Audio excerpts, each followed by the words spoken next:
Good things happen when you work with the Taylor Group. Don't stop listening after 16 seconds, please. Apparently, that is our average watch time. No, not average. It was on that one video. Oh, one yeah, specific it wasn't video. all the videos. Wait. I don't normally look at like statistics or time and all that, but I can't remember why I saw this one. But a couple of videos ago, it said average watch time 16 seconds, and I was like, oh, thanks. We failed to grab you. We did. So, either we have to talk really, really fast or only say, I don't even think we could say anything in 16 seconds. No, we're currently at 44, so... But what could you actually say in 16 seconds that would be helpful to somebody? I can't even... If you gave me 16 seconds to think, I couldn't think of something. So. He's a rambler.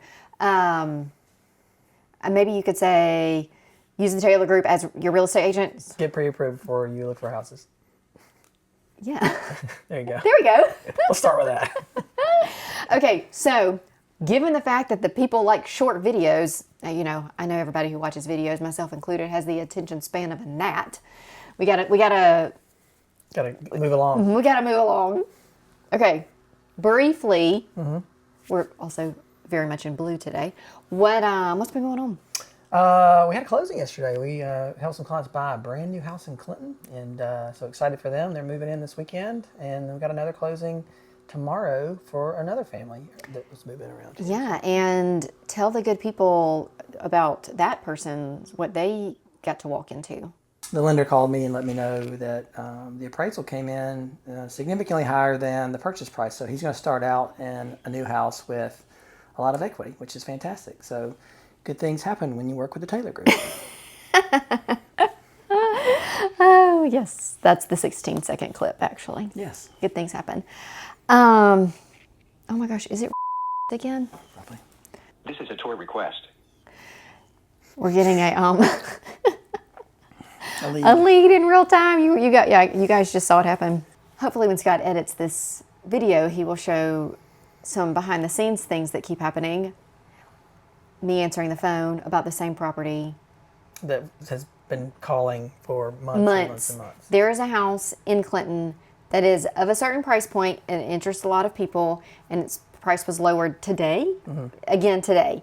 And so that triggers more activity. This house happens to have significant foundation issues, so therefore it is the price that it is.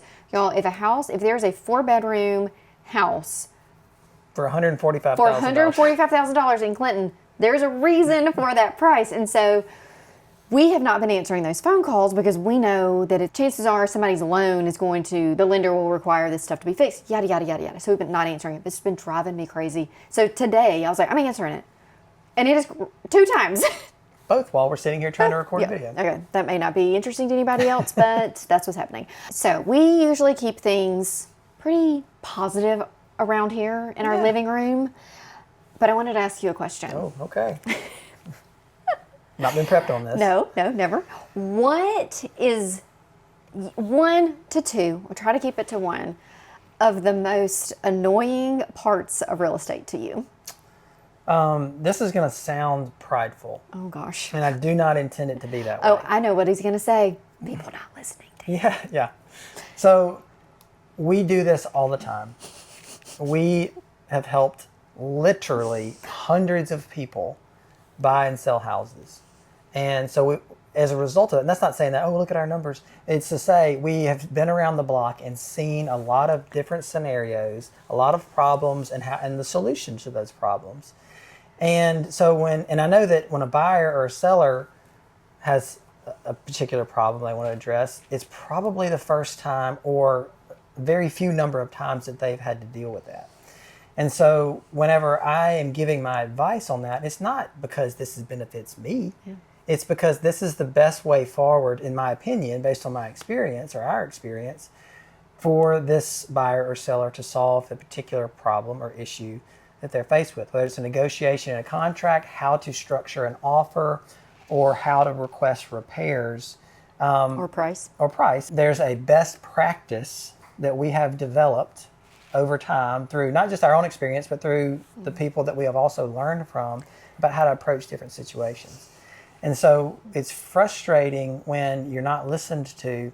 And then at the end of the day, a lot of times you have to solve it the way that you initially said, here's how it needs to go. And we waste a lot of time and some emotional capital and maybe some goodwill with the other parties because we tried to do it a way that was not the best. Yeah. Yeah. Because we're working for someone, and so we do what they want to do.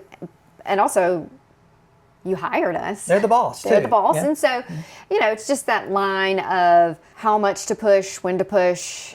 And so, yeah, I should have known. Oh, I did know that's what he was going to say, but when I was thinking about a question to ask you, I did not think that was about It would that. be like me hiring a lawyer for something and then saying, I don't care what you know, what you've learned or your experience. Here's how I want to approach this.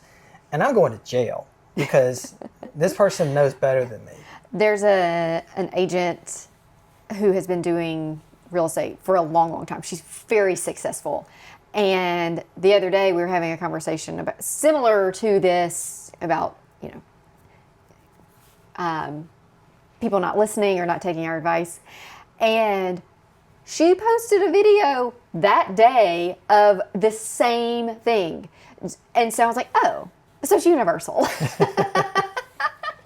And she's had a ton more experience and is so successful. And I would listen to anything she said, honestly, because she sells so many houses and helps people buy so many houses. I'm like, why would anybody not listen to what she says? We've seen a lot of different scenarios and the right and wrong ways to do stuff. And so take our word of caution about how not to do something and advice about how to approach something. So Amanda, I'm going to turn this around on you. I'm ready. What is your least favorite or most annoying thing that you have encountered in your real estate career? Ghosting. Yeah. I do not understand it. It is such an interesting phenomenon. People will reach out some way, form, or fashion, and then just go away. We follow up. That's what good real estate agents do. Follow up, and then nothing.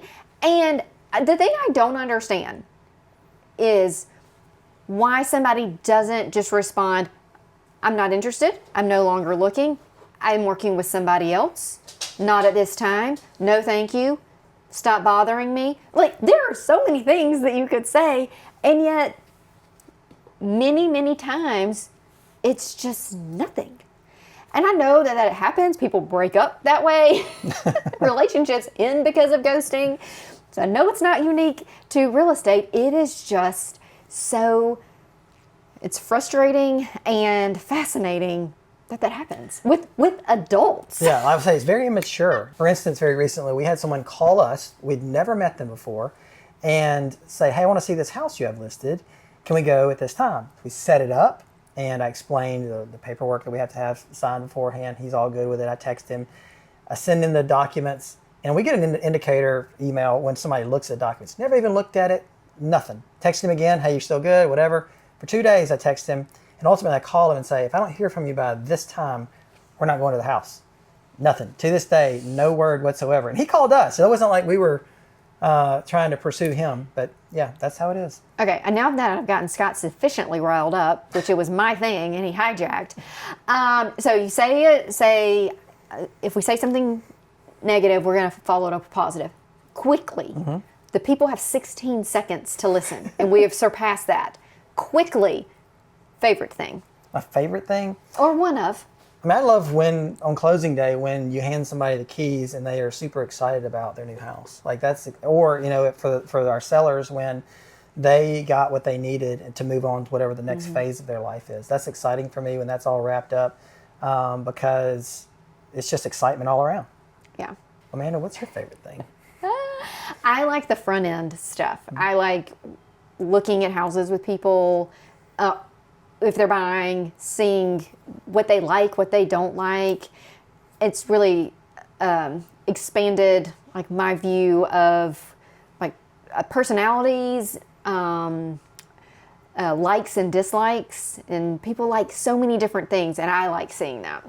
You can walk into a space and see it completely differently than I can for sure, and then a lot of times you help the client see a vision for a space too, and that gets them excited. Yeah, I like that part. I don't like the paperwork. It's me.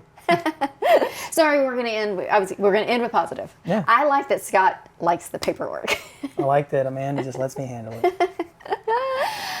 Okay. See you next time. Bye.